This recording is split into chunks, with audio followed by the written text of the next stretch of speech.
Mitzi with Wellness Worthy with Coach Mitzi. If you are interested in wellness, nutrition, fitness, self-care, or just want to have some fun, then come join me in our group of Worthies as we explore and learn and share together our journey of wellness. Like and subscribe below. And give it a good comment. We would love to hear what you are doing in relation to our topic of the day. We can always learn tips from each other and share in this journey. Hit the notification bell if you want to be reminded of when upcoming videos are.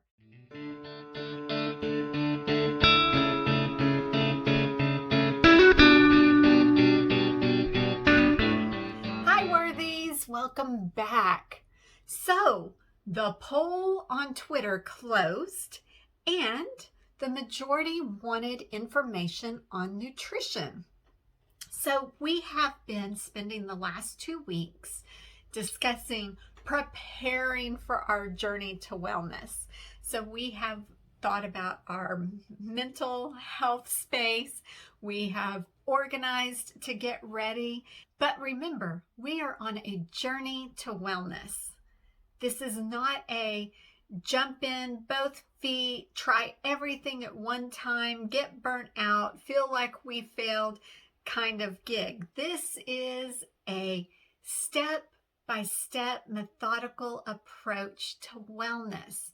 And you will find things that I recommend that are perfect for you. You may find things that I recommend that are not. And that's because, as I've said before, we are each unique. We are unique with our DNA. We are unique in our environments, our upbringing. Every aspect of our lives makes us unique. And therefore, there is no such thing as a one-size-fits-all or a cookie-cutter diet. They just don't exist. But what I can do is share general topics with you that you may want to try and implement. And if you want something more specialized, then please feel free to go over to my website. The information is in the description below, but go to my website and contact me for your one-on-one individual virtual health coaching session. And there we can work together to specifically put a plan together for you.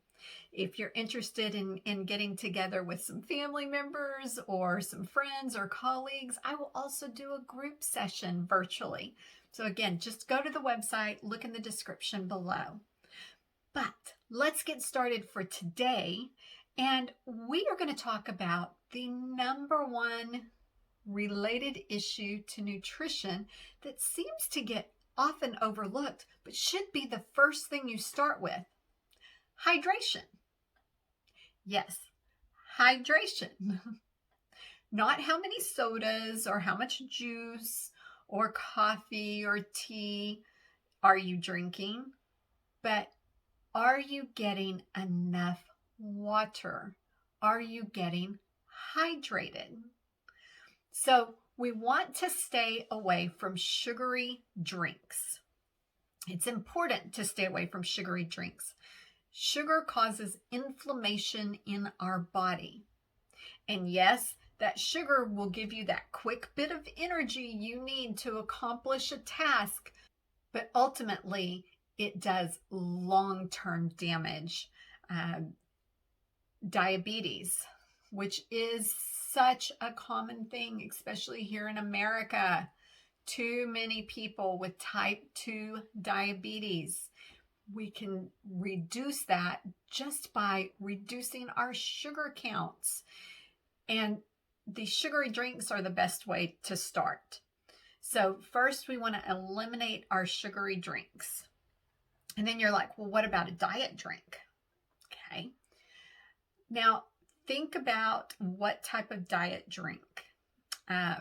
I personally prefer, we're not talking like a diet soda, because then you're dealing with carbonation and other factors, which those are really just not healthy for you. We want to stay away from even the 0-calorie drinks if they are carbonated.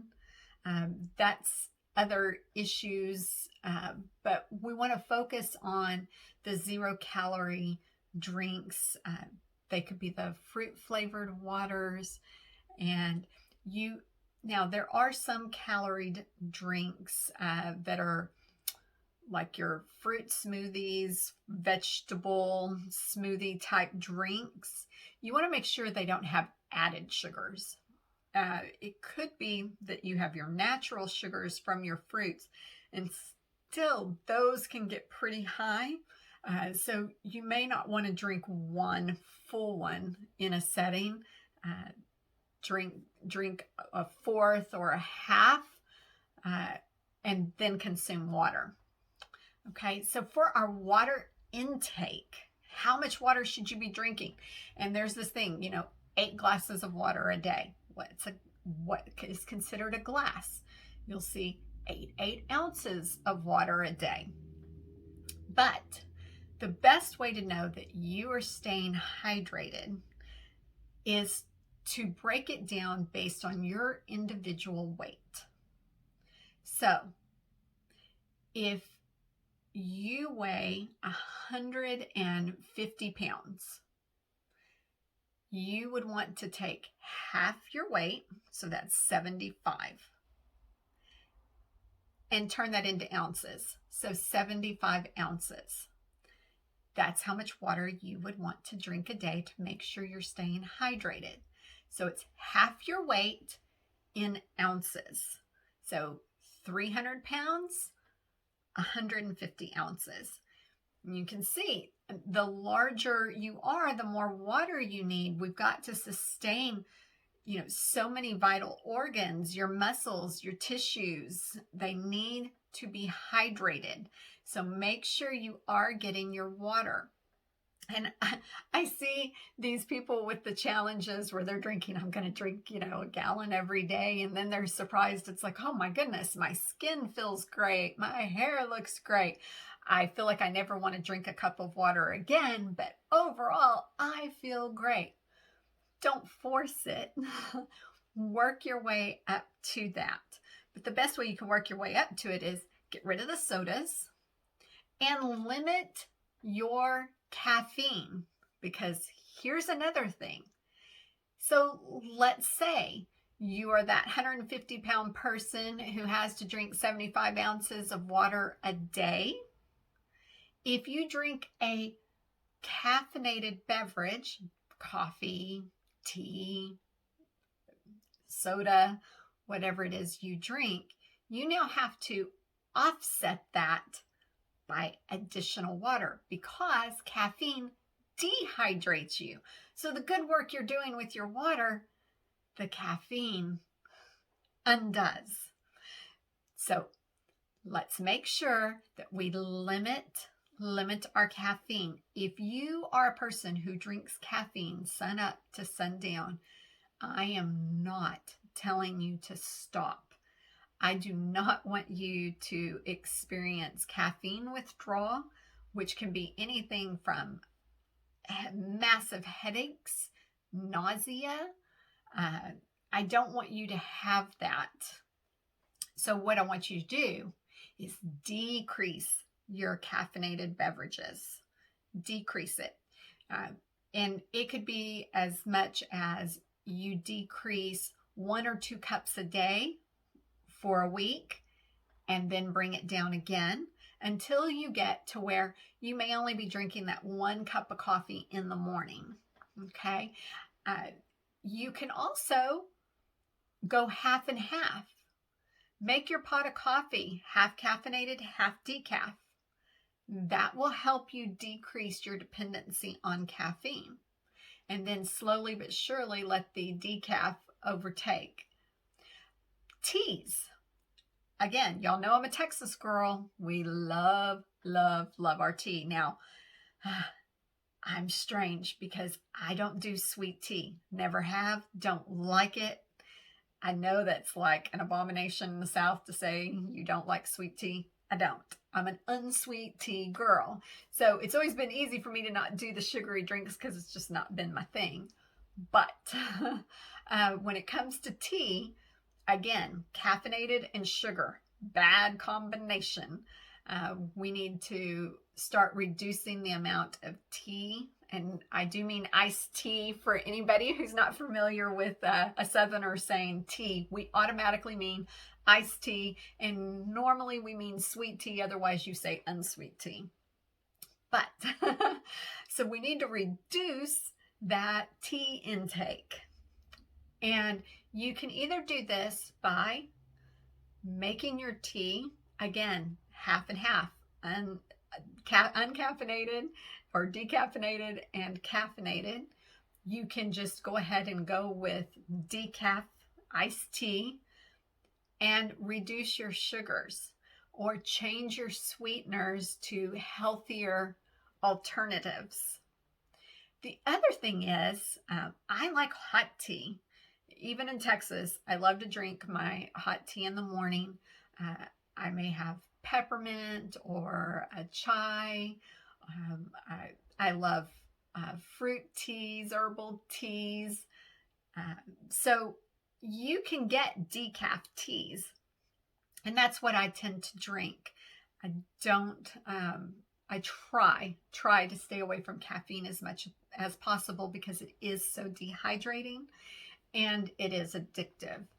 So hydration, we want to work on decreasing our sugary drinks in whatever form that is. Are you a big juice drinker? Are you a big soda drinker? Do you drink sweet tea? Whatever. And we haven't even discussed energy drinks, but you can probably guess where I'm going to go with that. Energy drinks, excessive amounts of caffeine, excessive sugar loads, need to do away with those. So bring down your sugary drinks, reduce them. Always start by reducing 1 to 2 sugary drinks a day. Same with caffeine. Reduce 1 to 2 a day. I don't encourage anybody to cold turkey. I don't want people having withdrawals or getting sick. But something you're doing is you'll notice as you increase your water, you're forcing out the bad drinks because you're getting hydrated. You don't need them. And so you will be full. You will notice you won't be as hungry because you are full with water. And oftentimes, dehydration mimics hunger. People think they're hungry when they're actually thirsty. They need to hydrate. So, however you choose, whether it's drinking a glass, carrying a jug, a sport bottle, whatever will work for you. I also suggest setting a timer to remind yourself to drink if you have issues with going through hours and realizing you haven't drank anything. Then set a timer for once an hour to make sure you're drinking. So, water. We want to drink water. Ideally, you would want to drink not necessarily water from the tap, unless you live in a great area with good quality water. You want to drink filtered water. I prefer spring water. I like alkaline water. There are different options you can get through your natural food stores. Even grocery stores now generally will carry good quality waters if you need to purchase them. If you don't have the means to do that, drink the tap water, because I'd rather you drink tap water than soda. Much healthier for you. But let's start with reducing our sugar drinks, reducing our caffeinated beverages, increasing our water take. Now, you can drink decaf coffee. You can drink herbal teas. they are not dehydrating. They will count towards your water intake. Some people want it to be just water, but research has shown that as long as it doesn't have sugar and caffeine, they are hydrating beverages and can count towards your hydration total of your total ounces. So there's a tip for you. You start to get tired of just drinking water. And we've all been there where you're like, I just don't want to take another sip. Go ahead and have that flavored tea decaf or that decaf cup of coffee. Perfectly fine and counts towards your totals. So let this be your challenge for the week for our wellness is to get hydrated. Let's get hydrated together. I would love to see you post in comments. Go over to my Twitter at WWCoachMitzi on Twitter. Tell me at the end of the week how you did. How many ounces of water you were getting in. Were you able to cut back on your sugary drinks? Were you able to cut back on your caffeinated beverages? This is huge. This is our first big challenge together. I will post my information and let you know how I did. And you guys let me know how you did. And let's be a supportive, worthy community. So no negativity. We don't gripe at people if they didn't meet their goal or they did it different than us. No, we support each other. And so feel free to share how it's working for you. And remember, we don't necessarily jump in all at once. So cut back the appropriate level for you, particularly if you are somebody who is insulin resistant, you've been told you're borderline diabetic, or you have type 2 diabetes and you still struggle with sugars.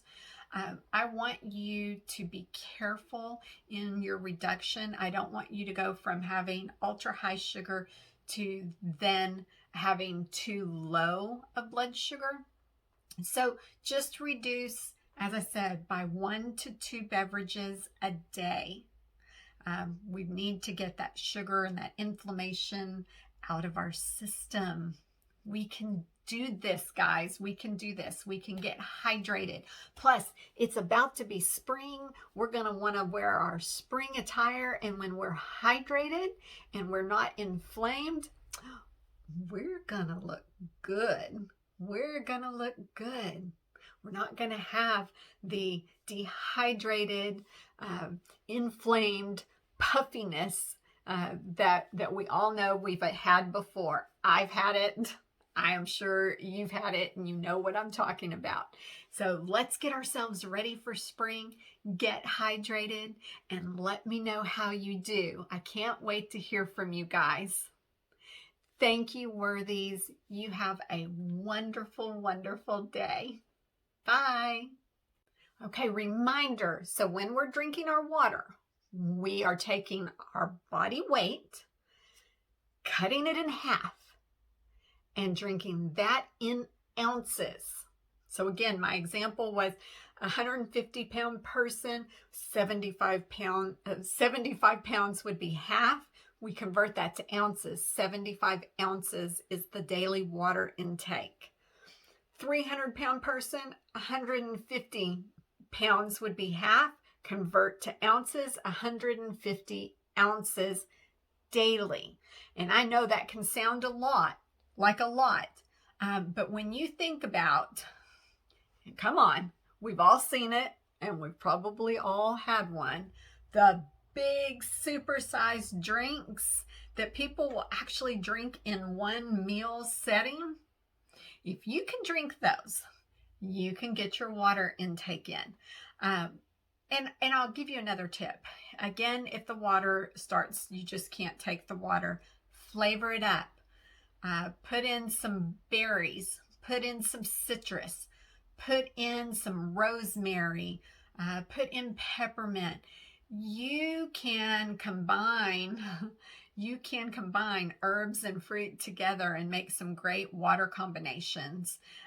They will help you flavor it up, and so you don't get burnt out on the water taste. And it's a great way to start transitioning to basically a water, well, I shouldn't say a water only, but for some people that's what they prefer, a water only beverage diet.